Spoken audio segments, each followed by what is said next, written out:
I always feel both a sense of pride and a sense of humility when students or faculty members ask me what I'm going to talk about at this year's State of the School Address, our annual Tshuva talk.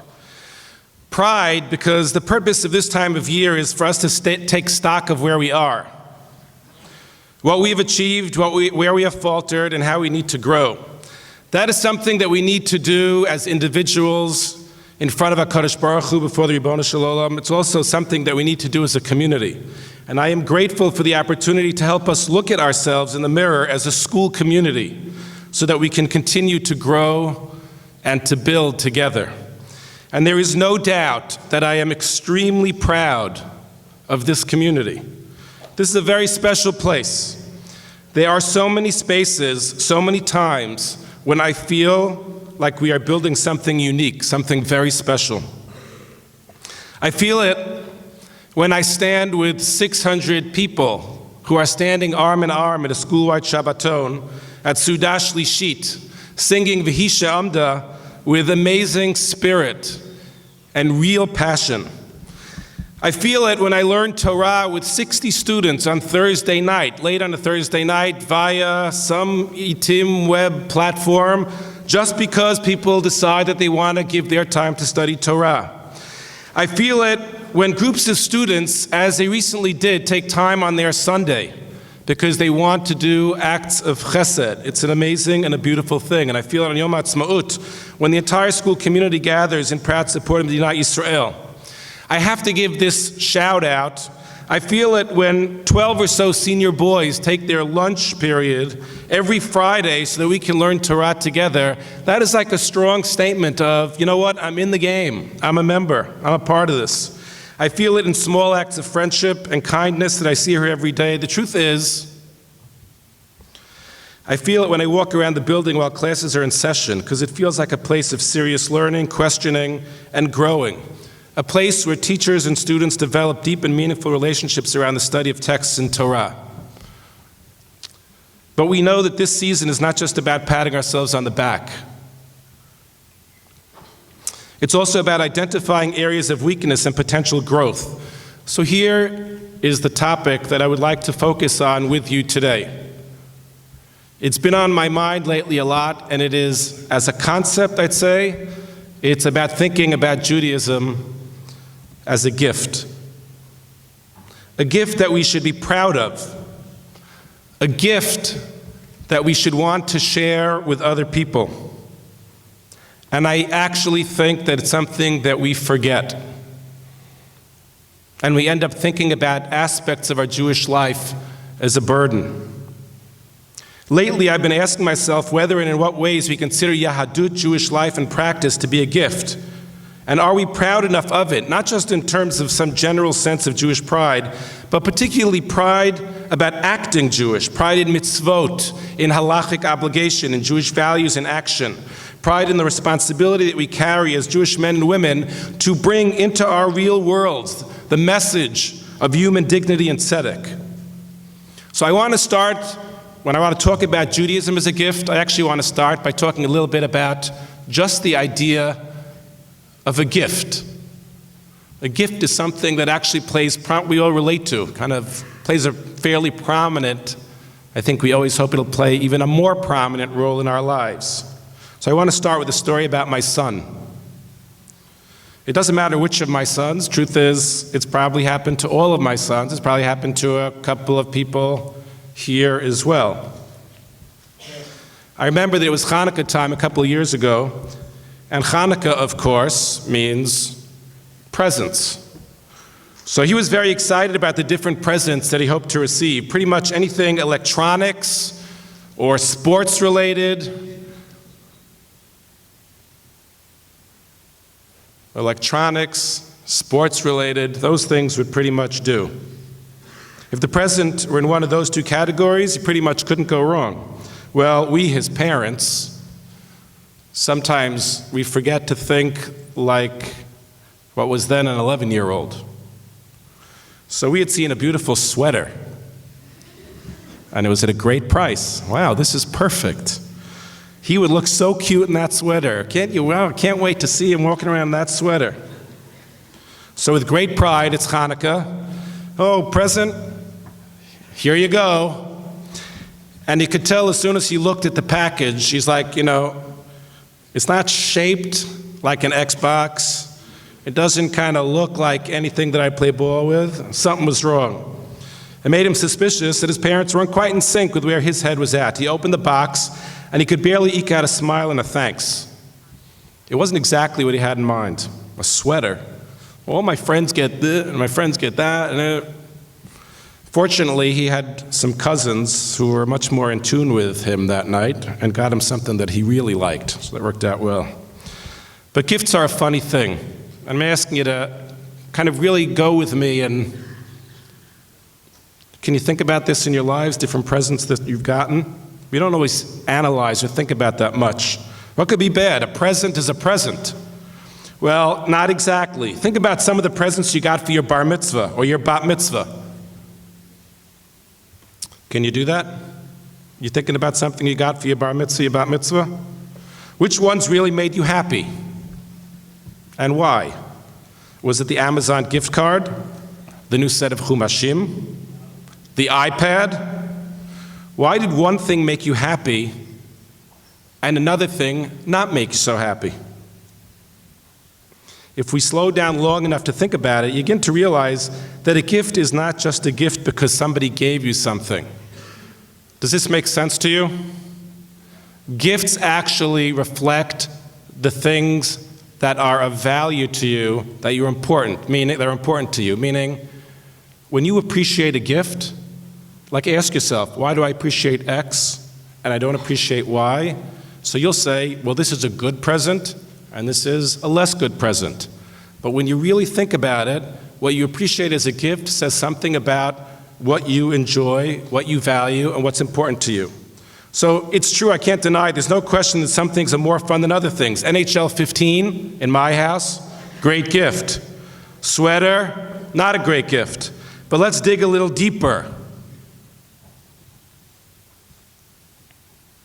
It's not only about being fun and less fun.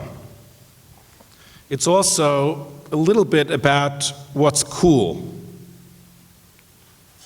So I am fascinated by this. I'm sorry that this is like a little male-oriented, right? But maybe it's not. Maybe that's not fair either. I'm fascinated by the fascination that people have with jerseys. People have fascination with jerseys. You know what I mean? Like a certain jersey, sports jerseys people wear, or sneakers, things like that. So I'm fascinated by sports jerseys. Why do people love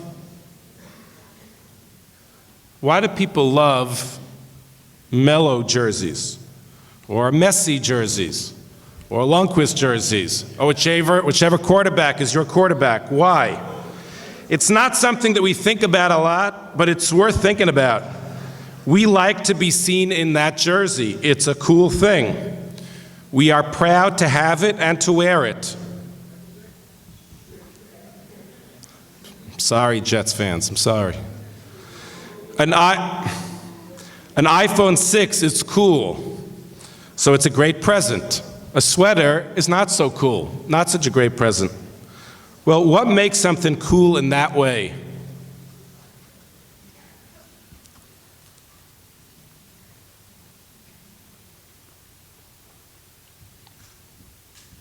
So I think that here's where I think pride comes in an important way. A great gift is something that we're proud of. We want to show it to other people. We're proud to wear it. Sometimes we don't only want to show it to other people, we also want to share it with other people. So this is my first point. What makes for a good present? Great gifts are something that make us feel proud. It's something that we want to share with other people.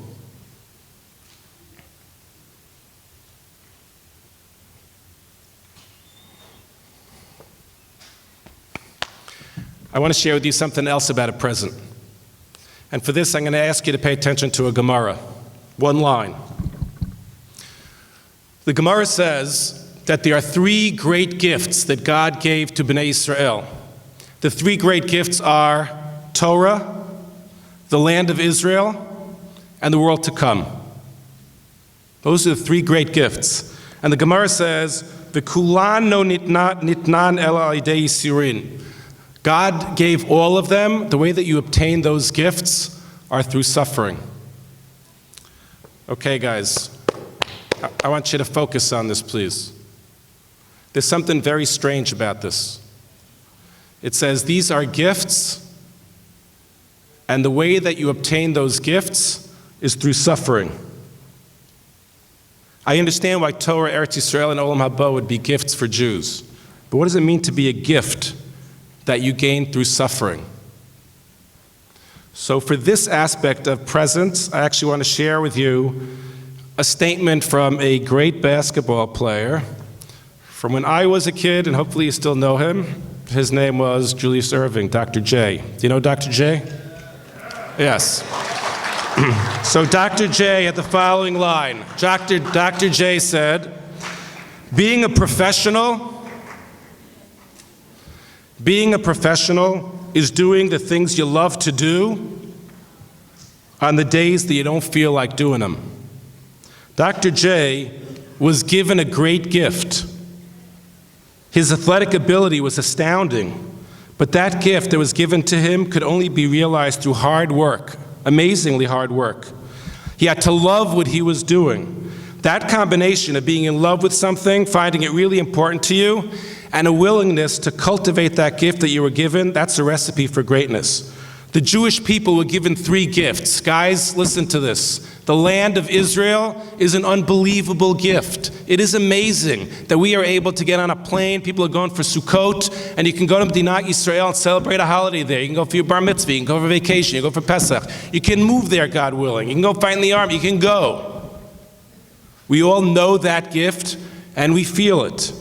But we also know that that gift came to be through the astonishing commitment, dedication, and self-sacrifice of people like Herzl and Ben-Gurion and Rabin and Begin and thousands of others. The most important gifts, making the most of our talents and strengths, require hard work and dedication in order to make the most of them. So I'm going to remind you again what the theme is here, and I'm going to summarize them up to now. I want to talk about the idea of, do we appreciate what Judaism has given us, and do we treat our Yahadut as a gift? To understand that, we should think about what makes gifts great. And so far, I'm isolating two things. The best gifts make us feel proud, and they make us want to share with other people. And the most important gifts actually require some hard work in order to be able to make them come to fruition, to make them a reality. And I want to share with you a third aspect of a gift. Sometimes you don't even realize that a gift is a gift. Unless somebody tells you, this is a good gift, don't let it pass you by.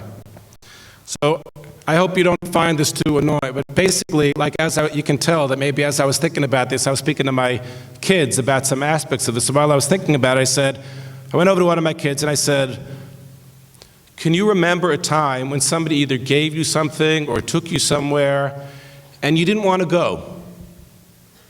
You said, this is not interesting, this is not going to be good. And then you actually got the thing, went to the place, and after it happened and you did it, you said, wow, this actually was pretty good. This wasn't bad.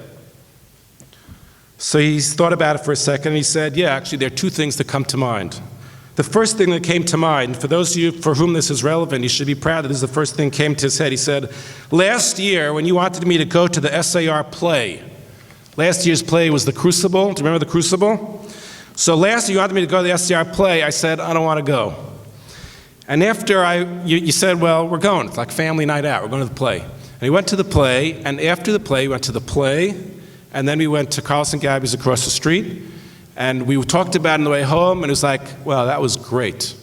So if you were in The Crucible, you're in that play, kol kavod to you, that was really great. Because he said, that's fantastic. The second, he said, was when he went to the time of his bar mitzvah. At the time of his bar mitzvah, we went to, he said, we were supposed to go to a great uncle. We have a great uncle who is a Rosh Yeshiva. He has a long beard. He lives in Borough Park. He's a bit Talmud Chacham. And we were going to go there, and he's like, okay, this is going to be really awkward and uncomfortable, and I don't know about it. In the end, it turned out to be great. He gave them Sfarim, told them great stories, wrote them a beautiful letter, and they talked even. He was like, wow, he knows like baseball and stuff. It was actually a very inspiring thing. Now I'm asking you again, can you think for a second about something like that where you said, I don't know, I'm not sure I want to do this, I'm not sure I want to go there, and then you went, and then you realized, wow, that was something that's powerful. The third aspect of a gift is that sometimes somebody has to tell you, this is a gift. There's a Gemara too. Gemara says, God said, you know what's an example of a gift? Shabbos. Can you think about Shabbos for me? Shabbos, if somebody said, here's Shabbos, it's a present. I'm pretty much guessing that if you just started, you said, well, here's Shabbos, you'd say, well, the gift is that I can't turn this, and I can't do that, and I can't do this. But I'm actually always amazed, because this is an activity that we do on one of the Shabbatonim, and when we talk about Shabbos, whenever I sit in that circle and talk about Shabbos, it says, do you appreciate Shabbos? Yeah. What do you like about Shabbos?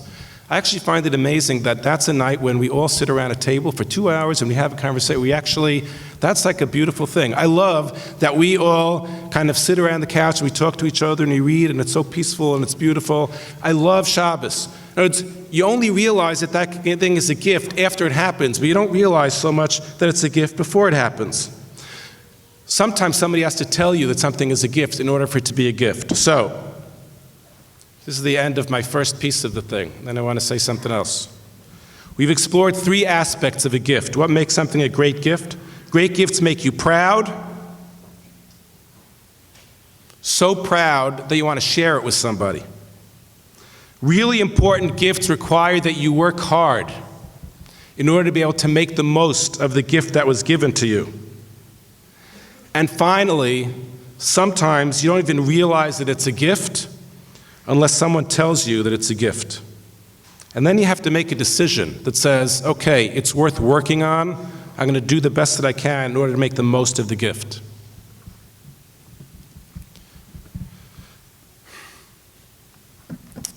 Ladies and gentlemen,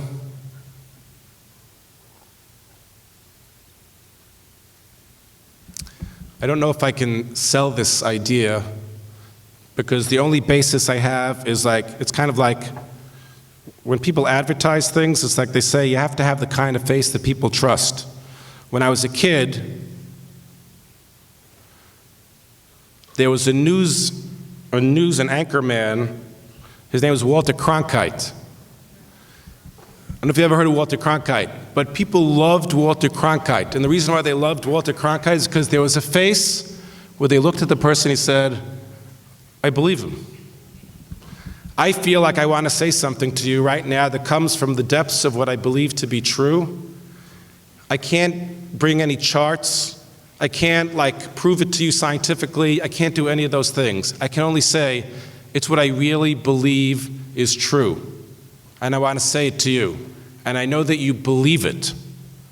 But we have to believe it in a lively and an aware and energized kind of way. Judaism, Yahadut, is a gift.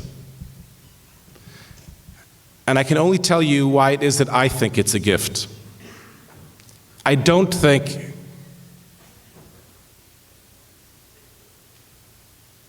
it's not because I'm going to get reward in the world to come. And it's not because I'm afraid that I'm going to get punished if I do the wrong thing. If I had to oversimplify it, I'd say that what makes Judaism so powerful, I feel like it teaches 3 things. Number 1, Yahadut teaches us appreciation, hakarat tov, to not take things for granted. The beauty of nature, the members of our family, the food that we eat, the people that we meet. If you just think about those things, so much of Judaism is trying to force us to stop and recognize and appreciate the food that we eat, a bracha. You stop and make a bracha. The people in our lives, things like kibud av va'em and v'ahavta l'reacha kamocha. Nature, the world that we live in, every day we say things like yotzer, or, uvarei, choshech. Lots of phrases like that through tefillah. We're moving so fast that we don't stop long enough to recognize that what Judaism is trying to teach us is appreciation through real acts in our lives, not just as an idea. Because if I asked every single one of us, do you appreciate what you have in life? I think we'd all say, yeah, we do appreciate what we have in life. No. There's an enormous difference when you take an apple, right? It's almost like you sit in Rosh Hashanah, and at some point it crossed my head, it's like, there's like honey, and there's a challah, and you just kind of, it tastes great. There's like a miracle in this, and there's a miracle in that. There's like God's miracle in one, and human creative miracle in another, and a bracha is stopping and saying like, do you appreciate what's going on here? Imagine how much more we would love what we have in life if we experienced that Hakarat Tov. Wow, I gotta finish. Number 2, Judaism teaches us that there's something bigger than us. Life's meaning lies outside of ourselves. Tefillah, Torah, knowing Jewish history, helps us understand that our lives are not primarily about us. It's about something much bigger, recognizing that there's a God in the world and a world that extends far beyond us. And number 3, caring for other people. Ladies and gentlemen, if I could convey to you somehow what you should recognize and appreciate in Judaism, it's not about rewards and about punishments. It's about recognizing that the acts that we do every single day allow us to appreciate what we have and recognize that God gives it to us, to recognize that there's a whole world out there that we're responsible for, and to try to do good for other people in a powerful kind of way. And it is my belief with all of my heart that all the mitzvot that we do drive towards that. Kibud av va'em, tzitzit, kashrut, tefillah, Shabbat, chagim, all of them are there in order to build a community of shared practice and shared values that can bring those things to life. So what would it look like if you had that kind of pride? Think for a second about the time when you got your first siddur. I can remember when my kid got his and her first siddur. Remember the time when you learned a pasuk from your brand new chumash for the first time. You actually really felt, this is a gift. This is something special. This is something that I want to share with somebody else. And the truth is that other forces set in our lives. There's media, sports, our desire for independence, we worry about college and all those kinds of things. And then the stuff that we do every day, it becomes kind of routine.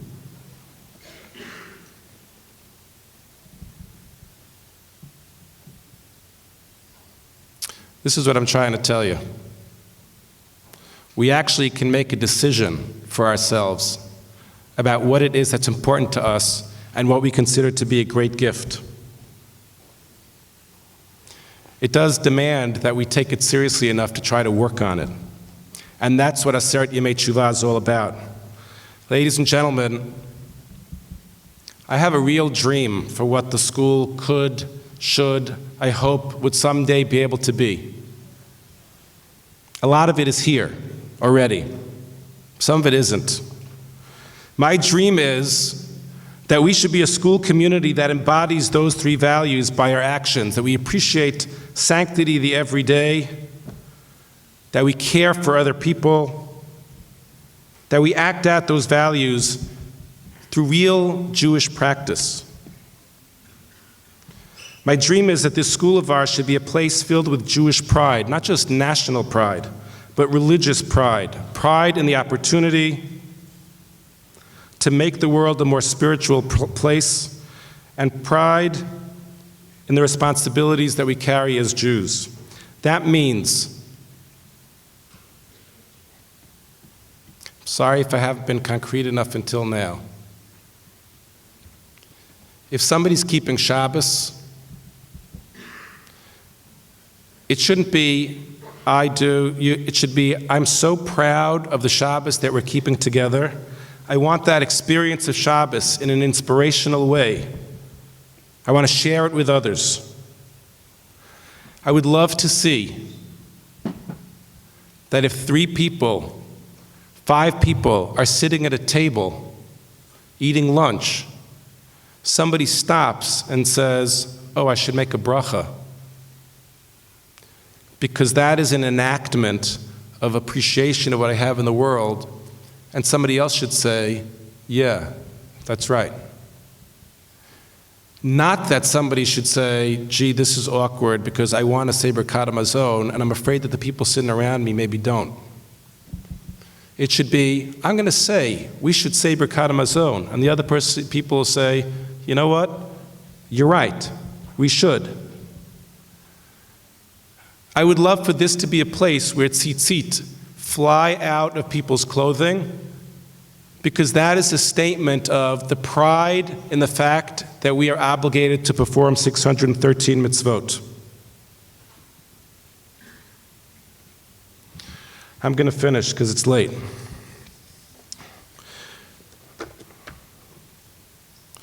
We're about to pray in Yom Kippur. And I know that a lot of us, when you go to shul, it's intimidating.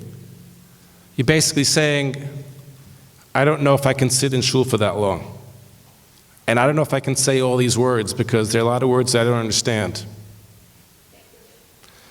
I think a way to think about what Yom Kippur is about is not just about those words and not just about sitting. It's about actually really, really looking inside at those things and saying, what are the values that are really important to me? What is Judaism really trying to teach me? And to really be self-reflective and make real decisions about what is worth investing in. And I'd like to put to you, and with this I will close, just that challenge. If every person here would think about one thing in any of 3 categories, caring for somebody else, feeling greater appreciation for that which I have, or bringing sanctity, that something's bigger than me in the world, somehow into the world, and then figure out one mitzvah, one action, one way that I can do something that will actually make that happen.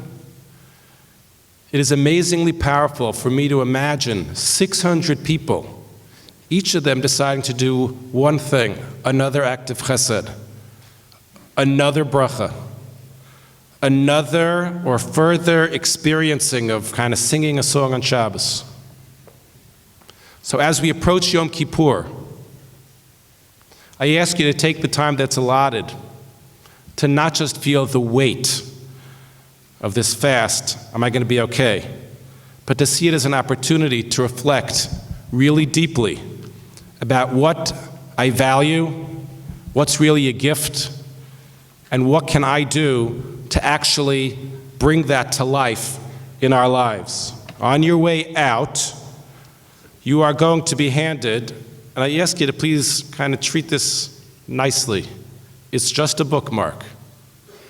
And one side of the bookmark it says, you've heard this before, it's not just what you learn, it's who you become.